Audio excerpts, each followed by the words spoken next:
Har sahifada yangi hayot. Kitob bu faqat qog'ozlarda tushirilgan so'zlar to'plami emas, balki butun bir olam qalblar ko'zgusi, tafakkur va ruhiyat sayohatidir. Kitob o'quvchini o'zining sehrli dunyosiga chorlaydi. Uni yangi bilimlar, ilgari kashf qilinmagan fikrlar va his-tuyg'ular bilan boyitadi. Har bir sahifada insoniyat tarixining donishmandligi, harflar orasida esa qalblarning yurakdan chiqqan sirli yashiringan bo'ladi.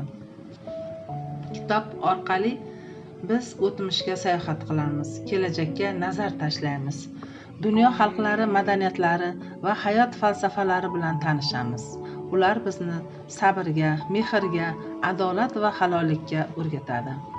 Kitob sukunatdagi do'st, xotirjamlikda hamroh, yolg'izlikda suhbatdoshdir.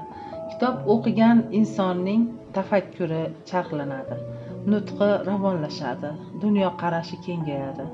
Ayniqsa yoshlar qalbida kitobga muhabbat uyg'otsa, bu kelajakda ongli, bilimli va vatanparvar avlod kamol topishini ta'minlaydi.